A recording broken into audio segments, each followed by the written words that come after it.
Magandang hapon at para sa magiging lagay ng panahon natin para sa araw ng Biyernes, November 28, 2020.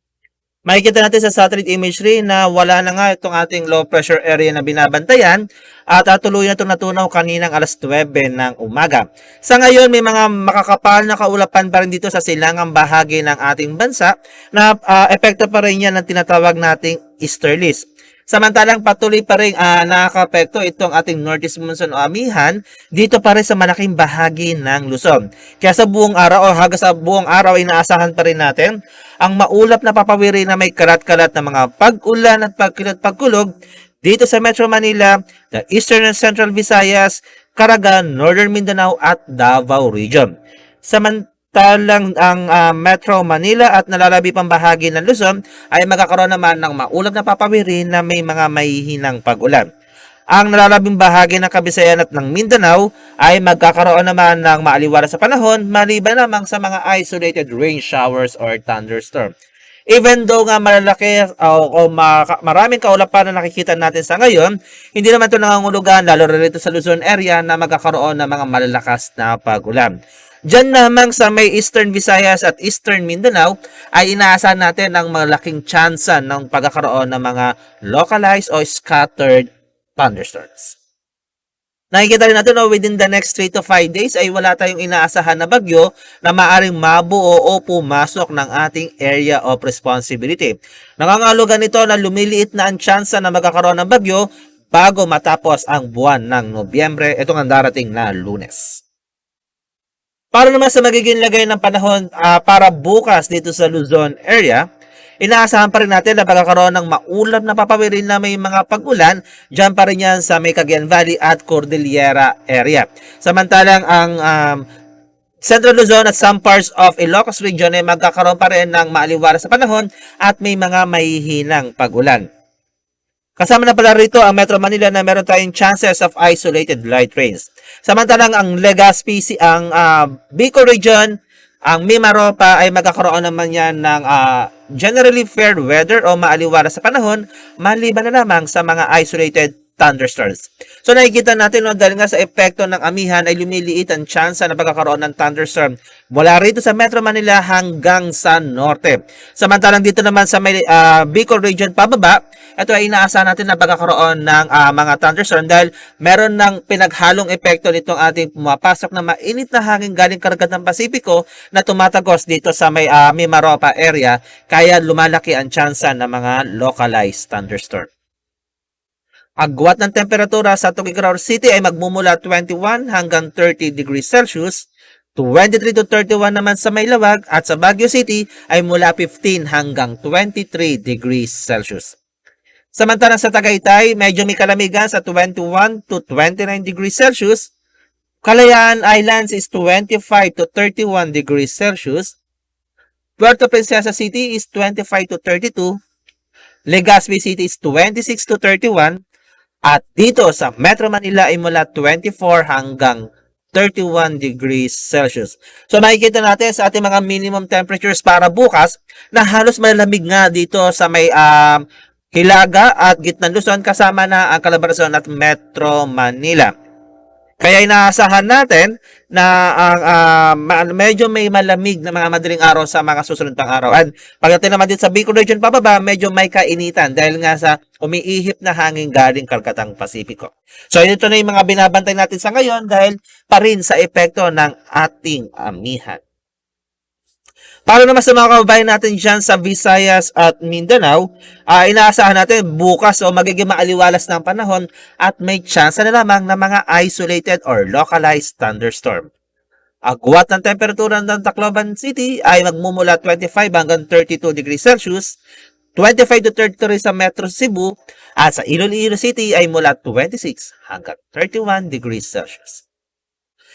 Sa mga kababayan natin sa Zamboanga City, ang agwat ng temperatura ay magmumula 24 hanggang 34 degrees Celsius. Davao City naman, Metro Davao is 25 to 32. At Cagayan de Oro City ay mula 23 hanggang 31 degrees Celsius. So makikita natin na sa ating mga minimum temperature na ito nga mga areas na nasa isla o exposed dito sa karagatan ay medyo may kainitan ng madaling araw. Ngunit itong Cagayan de Oro na nasa loob ay nagkakaroon ng malamig na madaling araw. So ito na yung mga indikasyon talaga na umaabot yung magkakaroon na ng interaction ng ating panahon dito nga sa pag-iran ng malakas na northeast monsoon.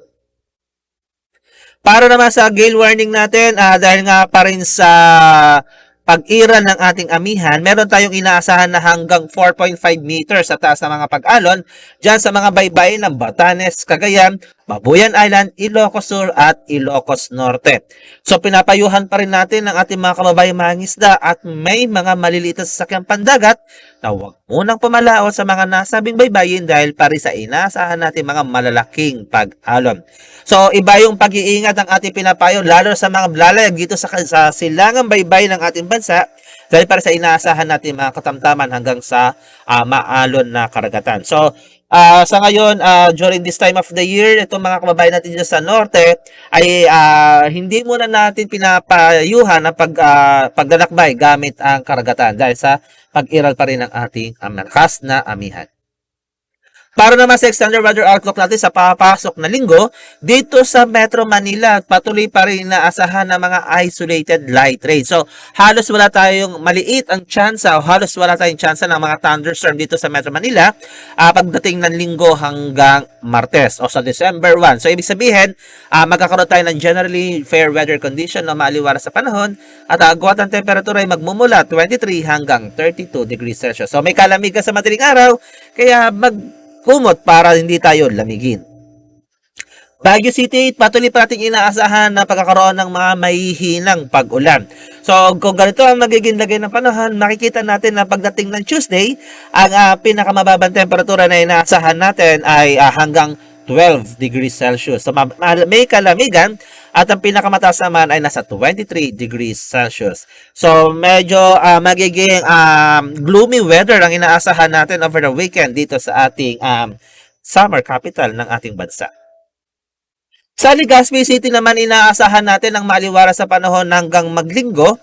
Ngunit pagdating ng Monday at Tuesday ay may inaasahan tayong maulat na papawirin na may mga kalat-kalat na mga pag-ulan at pagkilat-pagkulog.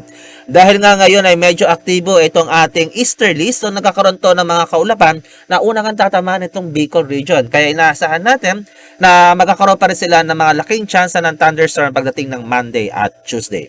Agwat ang temperatura ay magmumula 25 hanggang 32 degrees Celsius. Metro Cebu area naman, patuloy pa rin maaliwalas ang panahon at isolated or localized thunderstorm ang pwede magdulot ng panandali ang mga pag-ulan.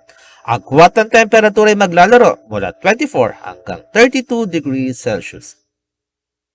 Metro Davao area ay inaasahan pa rin natin ng maliwalas sa panahon, meron lamang tsansa ng mga isolated or localized thunderstorm.